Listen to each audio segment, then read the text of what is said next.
Boa tarde, terceiro ano, tudo bem? Espero que vocês estejam todos bem. Ah, nós vamos agora começar mais uma aula. E agora é coisa simples, coisas que vocês já viram várias e várias vezes. A filosofia dos pré-socráticos.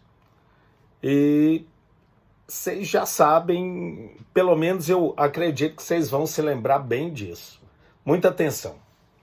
Aqui agora, o autor de vocês, ele vai dar uma ênfase um pouco diferente na chamada filosofia pré-socrática ou nos filósofos pré-socráticos. Uma coisa que não consta aqui na apostila de vocês, lembrando que nós estamos na página 16 e 17, tá? Para vocês acompanharem aí. Pensa o seguinte, os filósofos pré-socráticos,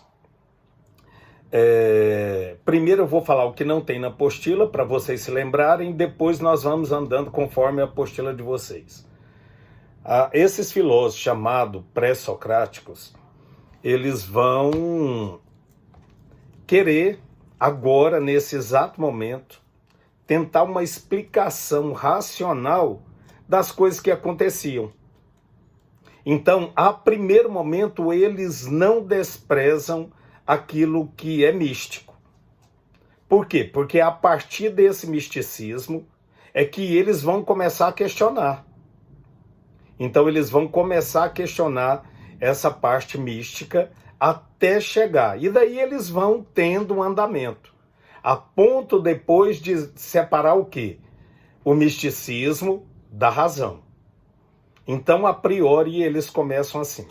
O autor de vocês, ele já começa falando também de uma maneira diferente. Ele vai falar que eles são chamados de filósofos pré-socráticos, não somente porque eles vieram antes de Sócrates, mas é porque eles se preocupavam de uma forma diferente. Eles se preocupavam, o que nós já vimos muito, como que aconteceu, a partir de como todas as coisas surgiram, que era a partir de um elemento primordial, que eles deram o nome de arqué, que o significado é elemento primordial. Mas o autor da apostila fala que esses filósofos pré-socráticos, eles começavam a ver a questão do movimento. Prestem atenção aqui, ó. A questão que inicialmente motivou os pré-socráticos foi o movimento. O movimento tinha um sentido mais amplo do que é para nós hoje. Movimento de um lugar para o outro, movimento de aumento ou diminuição do ser vivo, a transformação de um elemento vivo em outro elemento diferente, ou seja, uma alteração na ordem dos elementos da natureza. Todos esses sentidos da palavra movimento, principalmente, no caso, o movimento de geração, gestação e morte dos seres, esse último causa incerteza. Se tudo que é vivo pode mudar, o que são esses elementos da realidade, da verdade e qual a sua essência? Essa foi a pergunta que acabou movendo os filósofos pré-socráticos. E aí, então, cada qual teve uma grande importância. Nós sabemos que o primeiro não foi Sócrates, Sócrates foi o mais importante. Quem utilizou a palavra filosofia ou filósofo foi Pitágoras, também não foi o primeiro. Mas o primeiro filósofo foi, então, Tales de Mileto. O que Tales de Mileto? Ele é de 625 a.C.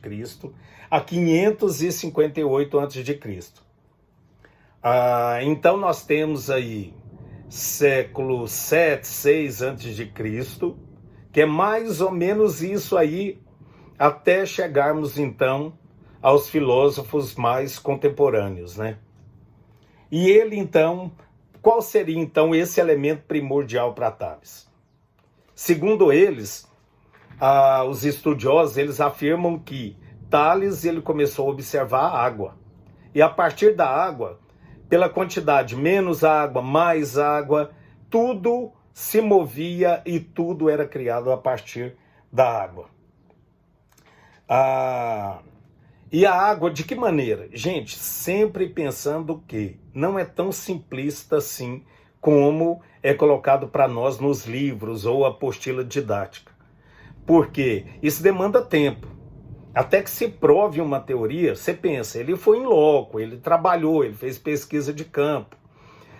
Tem vários livros que falam que ele chega a isso quando ele vai também, que ele chega ao Egito. Se vocês sabem ali o Rio Nilo tinha uma grande importância para o Egito e ele começou a ver isso. Que quando tinha a cheia do Nilo, quando as águas baixavam, o que deixava, ali começava a ter vida. Então ele começa e ele discorre tudo isso. Aí a ponto de chegar de dizer que a água era o elemento primordial e arqué. O segundo filósofo, então, é Anaximandro. Anaximandro, ele é de 610 a 547 a.C. Para ele determina assim, ele fala, não tem como ser um elemento como a água, o elemento primordial, arqué. Ele vai falar, e ele determina que é o apeiron. Apeiron significa o quê? O indeterminado, o infinito. Aqui, o autor de vocês coloca assim, prestem atenção. O princípio de tudo era o apeiron. Do grego, a prefixo de negação. E peras, limites, ou seja, sem limites. Ele acreditava que arqué deveria ser algo indefinido, indivisível e infinito. Então, de acordo com Anaximandro, as coisas se movimentam, mas o apeiron permanecia o mesmo. E aí nós temos, então, o terceiro, que é Anaxímenes. Tudo da chamada Escola de Mileto. Que ele também são conhecidos, esses três, Tales, Anaximandro e Anaxímenes, são conhecidos como filósofos da natureza. Porque eles pegam elemento da natureza. Anaxímenes é de 585 a 528.